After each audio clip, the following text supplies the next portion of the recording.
সাকিবের আওয়ামী লীগে যোগদান শুধু ভুল না, ছিল বিশ্বাসঘাতকতা, বললেন প্রেস সচিব। যে যাই বলুক না কেন, নির্বাচন কোনোভাবেই জুনের পরে যাবে না, বললেন ডক্টর ইউনূস। কেন রমজানের আগে নির্বাচন চাইলেন জামায়াত আমির, যা জানা গেল। ঢাকায় আসা মার্কিন কর্মকর্তার সঙ্গে কি কথা হলো বিএনপির। ব্রিটিশ হাইকমিশনারের সঙ্গে নাহিদের নেতৃত্বে এনসিপি নেতাদের বৈঠক। আসসালামু আলাইকুম দর্শক, আমাদের হাতে থাকা সর্বশেষ সংবাদে আপনাদের স্বাগত। এতক্ষণ শুনছিলেন সংবাদ শিরোনাম, এবারে থাকছে বিস্তারিত। সাকিবের আওয়ামী লীগে যোগদান শুধু ভুল না, ছিল বিশ্বাসঘাতকতা, বললেন প্রেস সচিব। জাতীয় দলের সাবেক অধিনায়ক সাকিব আল হাসানের আওয়ামী লীগে যোগদানের সিদ্ধান্ত শুধু একটি ভুল পদক্ষেপই নয়, বরং এটি বিশ্বাসঘাতকতা ছিল, এমন মন্তব্য করেছেন প্রধান উপদেষ্টার প্রেস সচিব শফিকুল আলম। বুধবার 16 এপ্রিল সামাজিক যোগাযোগ মাধ্যম ফেসবুকে নিজের ভেরিফাইড প্রোফাইল থেকে দেওয়া এক পোস্টে তিনি এ মন্তব্য করেন। দীর্ঘ ওই পোস্টে শফিকুল আলম লেখেন, সাকিব আল হাসানের রাজনীতিতে প্রবেশের সিদ্ধান্ত স্বভাবতই ভুল ছিল না। প্রতিটি নাগরিকের রাজনৈতিক সক্রিয়তায় অংশগ্রহণ করার, এমনকি রাজনৈতিক ক্যারিয়ার গড়ে তোলার অধিকার রয়েছে, কিন্তু মুখ্য বিষয়টি হলো তিনি রাজনীতিতে যোগদান করেছেন কিনা তা নয়, বরং তিনি কার সাথে নিজেকে যুক্ত করার সিদ্ধান্ত নিয়েছেন তা নিয়ে। প্রেস সচিব লেখেন, যখন আওয়ামী লীগের নেতৃত্বের বিরুদ্ধে ব্যাপকভাবে মানবাধিকার লঙ্ঘনের অভিযোগ ছিল, যেমন গণহত্যা, জোরপূর্বক গুম, নির্বিচারে গ্রেপ্তার, বিরোধী দলের সদস্যদের বিরুদ্ধে মিথ্যা আইনি অভিযোগ, বিচার বহির্ভূত হত্যাকাণ্ড, পদ্ধতিগত দুর্নীতি, এমনকি ব্যাংক ডাকাতি, সাকিব নৈতিকভাবে অপ্রতিরোধ্য একটি সিদ্ধান্ত নিয়েছিলেন। এটি কেবল একটি রাজনৈতিক পদক্ষেপ ছিল না, এটি ছিল কঠোর আন্তর্জাতিক তদন্তের অধীনে থাকা একটি শাসন ব্যবস্থার প্রতি নীরব সমর্থন। তিনি আরও লেখেন, সাকিব কেবল জনসাধারণের মনোভাব ভুল বোঝেননি, তিনি তার সিদ্ধান্তের নৈতিক গুরুত্ব উপেক্ষা করেছিলেন। এটি দুটি বিষয়ের একটির ইঙ্গিত দেয়, হয় গভীর রাজনৈতিক সরলতা অথবা আরো খারাপ কিছু, যা ব্যক্তিগত লাভের জন্য পরিচালিত সুযোগবাদ। যা এটিকে আরো ভয়াবহ করে তোলে তা হলো তার নীরবতা, বিশেষ করে তার সরকার এবং তার নিজের শহর মাগুরায় তার সমর্থকদের দ্বারা পরিচালিত সহিংসতা এবং হত্যাকাণ্ড সম্পর্কে। মাগুরায় বেশ কয়েকজন বিরোধী কর্মীকে গুলি করে হত্যা করা হয়েছিল, তবুও সাকিব কিছুই বলেননি, কোনো নিন্দাও নেই, ন্যায় বিচারের জন্য আহ্বানও অনুপস্থিত, কোনো ক্ষমা প্রার্থনা নেই। তার নীরবতা কেবল হতাশাজনক ছিল না, এটি বধির ছিল। তিনি লেখেন, সাকিব বাংলাদেশের সর্বকালের সবচেয়ে প্রতিভাবান ক্রিকেটার হতে পারেন, কিন্তু প্রতিভা ও জাতীয় দলের হয়ে পারফর্ম করা কিন্তু দায় মুক্তি দেয় না। প্রেস সচিব আরও লেখেন, কেউ কেবল আশা করতে পারে যে একদিন তিনি জাতিসংঘের 127 পৃষ্ঠার প্রতিবেদনটি পড়বেন, যেখানে তার রাজনৈতিক দলের নেতৃত্বের দ্বারা সংঘটিত নৃশংসতার নথিভুক্ত করা হয়েছে।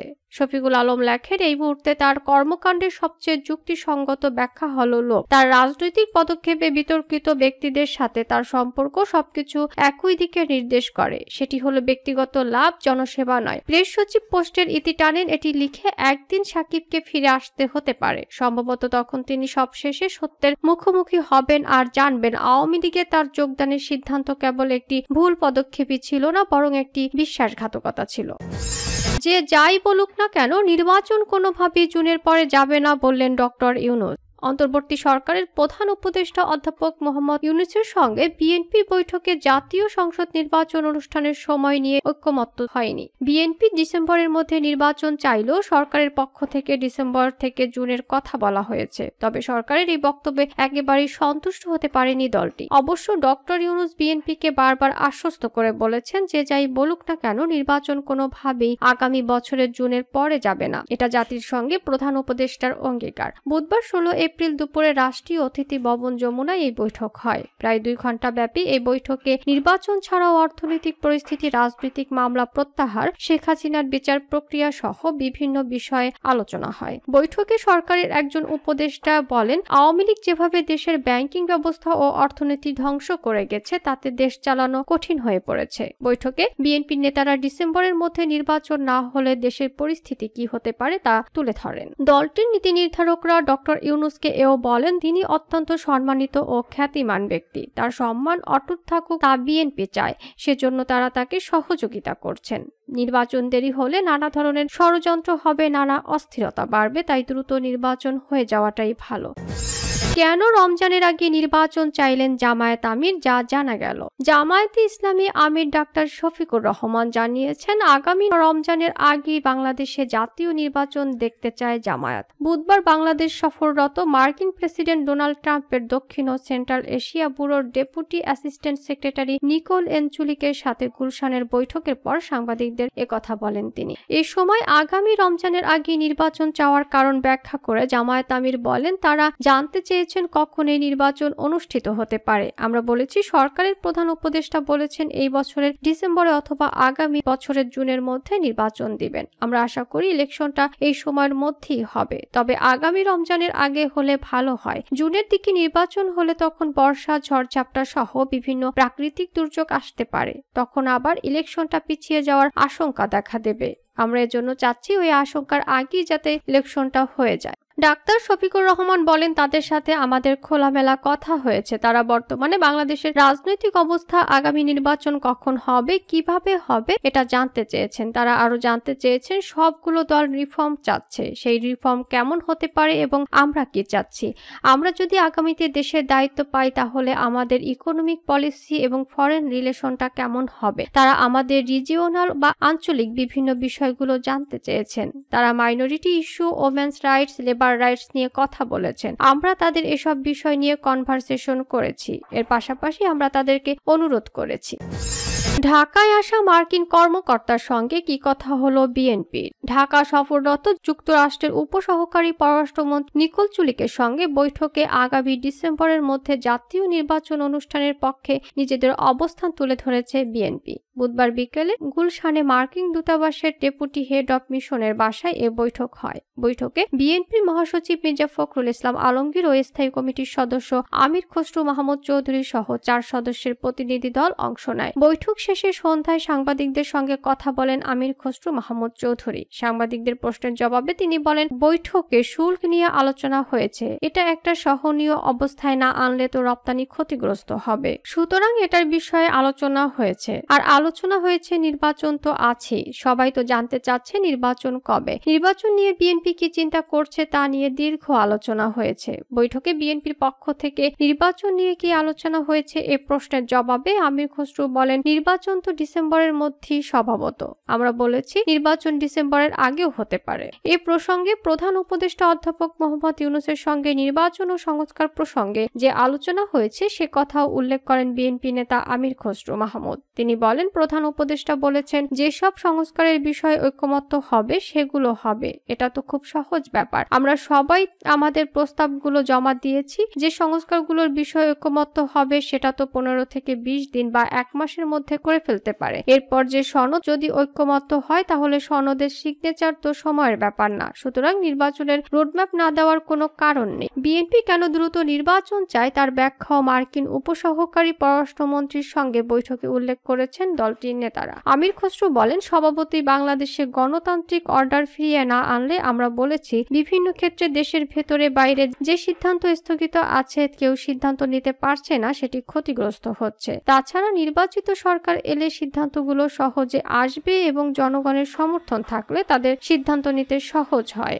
দেশের ভেতরে বাইরে সবাই নির্বাচনের জন্য অপেক্ষা করছেন মন্তব্য করেন আমির খসরু মাহমুদ চৌধুরী। তিনি বলেন, বৈঠকে তারা জানতে চেয়েছেন সরকারের পলিসি কি হবে, বিএনপির পলিসি কি হবে, আমাদের অর্থনৈতিক পলিসি কি হবে তা নিয়ে তারা জানতে চেয়েছেন। আমরা বিস্তারিত বলেছি। এ প্রসঙ্গে বিএনপির স্থায়ী কমিটির এই সদস্য আরো বলেন, বিগত দিনে বাংলাদেশের যত সংস্কার হয়েছে, এই যে অর্থনৈতিক সংস্কার বিএনপির সময়, রাজনৈতিক সংস্কার বিএনপির সময় হয়েছে, বহুদলীয় গণতন্ত্র, মুক্তবাজার অর্থনীতি থেকে শুরু করে বিচার বিভাগীয় সব সংস্কার বিএনপির সময় হয়েছে এবং অর্থনৈতিক সচ্ছলতা সংস্কারের কারণে এসেছে এবং আগামী দিনেও আরো সংস্কার হবে সেটি তারা জানতে চেয়েছেন। ডোনাল্ড ট্রাম্প প্রশাসনের দেওয়া পাল্টা শুল্ক বাংলাদেশ যুক্তরাষ্ট্রের সম্পর্কে প্রভাব ফেলবে না মন্তব্য করেন বিএনপির নেতৃত্বাধীন 4 দলীয় জোট সরকারের বাণিজ্য মন্ত্রী আমির খসরু মাহমুদ চৌধুরী। তিনি বলেন, আমরা এই বিষয়ে বিএনপির পক্ষ থেকে করণীয় নিয়ে বলেছি। যুক্তরাষ্ট্রের উপসহকারী পররাষ্ট্রমন্ত্রীর সঙ্গে বৈঠকে আওয়ামী লীগ নিয়ে কোনো আলোচনা হয়নি বলে সাংবাদিকদের প্রশ্নের জবাবে জানান আমির খসরু। যুক্তরাষ্ট্রের দক্ষিণ ও মধ্য এশিয়া বিষয়ক উপসহকারী পররাষ্ট্রমন্ত্রী নিকোল চুলিক এই জায়গাতেই বিএনপির আগে জাতীয় নাগরিক পার্টি এনসিপি প্রতিনিধি দলের সঙ্গে বৈঠক করেন। ব্রিটিশ হাইকমিশনারের সঙ্গে নাহিদের নেতৃত্বে এনসিপি নেতাদের বৈঠক। ঢাকায় নিযুক্ত ব্রিটিশ হাইকমিশনার সারা কুকের সঙ্গে বৈঠক করেছেন জাতীয় নাগরিক পার্টির এনসিপি নেতারা। আহ্বায়ক মোহাম্মদ নাহিদ ইসলামের নেতৃত্বে এনসিপির একটি প্রতিনিধি দল হাইকমিশনারের সঙ্গে বৈঠক করেছে। বুধবার 16 এপ্রিল এনসিপির নেতাদের সঙ্গে বৈঠকের তথ্য জানিয়েছে ব্রিটিশ হাইকমিশন। হাইকমিশন জানায় সারা কুক রাজনৈতিক দলগুলোর সঙ্গে একাধিক বৈঠকের অংশ হিসেবে এনসিপির আহ্বায়ক মোহাম্মদ নাহিদ ইসলাম এবং অন্য নেতাদের সঙ্গে সাক্ষাৎ করেছেন। হাইকমিশন আরও জানায় বৈঠকে বাংলাদেশকে যুক্তরাজ্যের সমর্থন এবং গণতান্ত্রিক অন্তর্ভুক্তিমূলক এবং সমৃদ্ধ ভবিষ্যতের দিকে যাওয়া নিয়ে তারা আলোচনা করেন। এর আগে মঙ্গলবার ইউরোপীয় ইউনিয়ন এবং Spain, France, Germany, Netherlands, Italy, Sweden, Switzerland, Norway রাষ্ট্রদূত ও প্রতিনিধি দলের সঙ্গে বৈঠক করেছে জাতীয় নাগরিক পার্টি এনসিপি একটি প্রতিনিধি দল। ঢাকায় ইউরোপীয় ইউনিয়নের রাষ্ট্রদূত ও বাংলাদেশে ইউ প্রতিনিধি দলের প্রধান মাইকেল মিলারের বাসভবনে এই বৈঠক অনুষ্ঠিত হয়। এনসিপির এক সংবাদ বিজ্ঞপ্তিতে এই তথ্য জানানো হয়েছে। ইউরোপীয় ইউনিয়ন ইন বাংলাদেশ তাদের ফেসবুক পেজে এক পোস্টে মঙ্গলবারের বৈঠকের কথা জানায়। এনসিপির জ্যেষ্ঠ যুগ্ম সদস্য সচিব ডাক্তার তাসনিম জারা পোস্টটি শেয়ার দিয়ে লিখেছেন, বৈঠকে যোগ দিতে পেরে তিনি সম্মানিত বোধ করছেন। ডাক্তার তাসনিম জারা লেখেন, ইউরোপীয় ইউনিয়ন এবং 8টি সদস্য রাষ্ট্র Spain, France, Germany, Netherlands, Italy, Sweden, Switzerland, Norway রাষ্ট্রদূত এবং প্রতিনিধিদের সঙ্গে খোলামেলা মত বিনিময় অনুষ্ঠানে আমাদের আহ্বায়ক নাহিদ ইসলামের সঙ্গে যোগ দিতে পেরে আমি সম্মানিত। ইউরোপীয় ইউনিয়নের ভেরিফাইড ফেসবুক পেজে পোস্টে লেখা হয়, নবগঠিত ন্যাশনাল সিটিজেন পার্টির সঙ্গে আজ মতবিনিময় হয়েছে। এতে এনসিপির দৃষ্টিভঙ্গি এবং অগ্রাধিকার পাশাপাশি বাংলাদেশের গণতান্ত্রিক উত্তরণের জন্য ইইউ এর সমর্থন নিয়ে আলোচনা হয়েছে।